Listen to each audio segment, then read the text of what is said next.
Good afternoon বন্ধুরা, আশা করি সবাই ভালো আছো। ৮ ভাজার আরও একটা ভিডিওতে তোমাদের সবাইকে স্বাগত। তোমাদের সকলের চাহিদা মেনে আমি পুলকদার এভিয়ারির যে ভিডিও দিয়েছি তোমরা চমৎকারভাবে রেসপন্স করেছো, অনেক ধন্যবাদ। আজকের ভিডিওতে এখন দেখাবো আমি শ্রীরামপুরহাট থেকে একজোড়া ব্ল্যাক ক্যাপ কনুর এনেছি। তো কেন এই ব্ল্যাক ক্যাপ কনুর জোড়াকে বেছে নিলাম, সেমি অ্যাডাল্ট কেন নিলাম, এইগুলো নিয়ে ভিডিওটা চলো শুরু করি। শ্রীরামপুরহাটে আজকে নানা রকমের কনিউর এবং কনিউরের ছানা পাওয়া যাচ্ছিল। তো আমার বহুদিনের ইচ্ছা ছিল এই ব্ল্যাক ক্যাপ কনিউর এক জোড়া নেব। তো এরকম সেমি অ্যাডাল্ট পেয়ার দেখে আমি আর ইতস্তত করিনি, পুলকদার থেকে নিয়ে নিলাম। এদের ব্ল্যাক ক্যাপ বলে। এই যে গলায় দেখতে পাচ্ছ মাফলারের মতো একটা জিনিস রয়েছে, এইটা ব্ল্যাক ক্যাপ কনুরের এটা একটা চিহ্ন। পায়ে রিং রয়েছে, পুলকদা ডিএনএ করতে পাঠিয়ে দিয়েছে, ডিএনএ হলে কার্ড দিয়ে দেবেন। বাই নেচার কিন্তু ব্ল্যাক ক্যাপ কনুররা বেশ শান্ত প্রকৃতির হয়।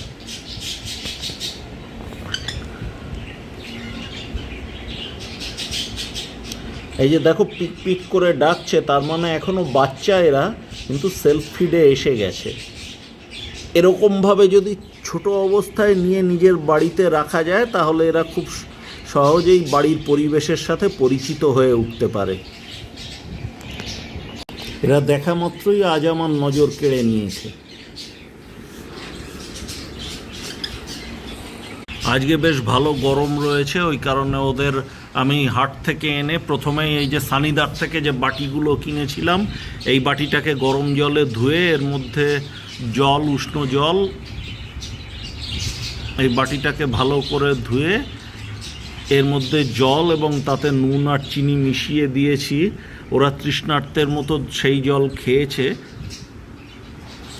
এতে যেমন ওদের গরমের পথের কষ্টটা কমবে, ক্লান্তিটা দূর হবে, তেমনি এটা ওদের হিট স্ট্রোক থেকে বাঁচতেও সাহায্য করবে। এটা একটা খুব পুরনো কিন্তু অত্যন্ত কার্যকর পন্থা।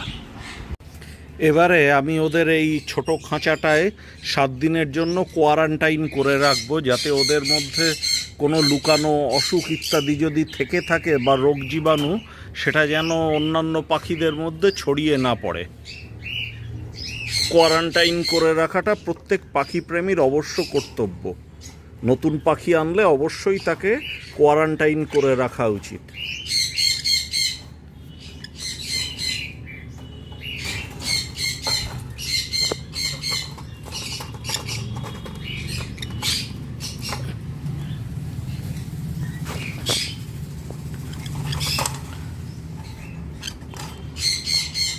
দাঁড়াও দাঁড়াও দাঁড়াও দাঁড়াও, জলটা বের করে দিই। জলের বাটিটাই কেজের মধ্যে বড্ড বড় হয়ে গিয়েছে।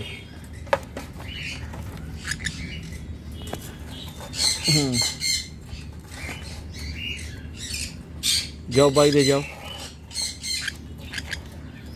ওই তো একজন বেরিয়ে গেছে, এবার দ্বিতীয় জনকে বের করব। বেরিয়ে পড়ো, আস্তে আস্তে বেরিয়ে পড়ো।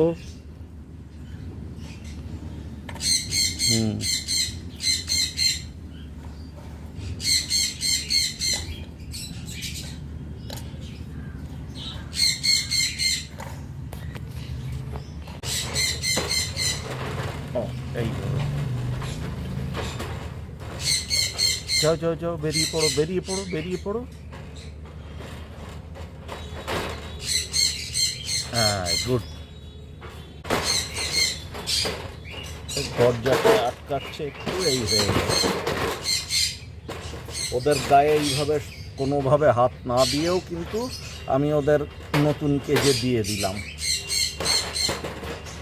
এবার নুন চিনির পুরনো জলটা পাল্টে দিচ্ছি, দিয়ে ওদের ফ্রেশ জলে একটুখানি ভিটামিন বি কমপ্লেক্স মিশিয়ে দেব।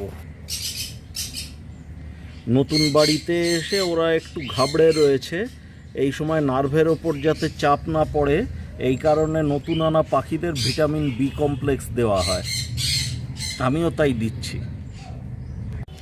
আপাতত রঙিন কলোনিতেই এক কোণে রেখে দেব ওদের, যাতে অন্য কোনো কিছুর সাথে মিশে না যায়। নতুন কেজে ওদের দানা দিয়েছি, জল দিয়েছি। আজকের রাতটা এইভাবে থাক, কাল সকাল থেকে ওদের সফট ফুড দেব। মনে হচ্ছে ওদের খিদে পেয়েছে, এখন ভয় পাচ্ছে একটু একটু, এরপরে গিয়ে দানা খাওয়া শুরু করবে। ওদের চোখগুলো দেখো কি সুন্দর শান্ত।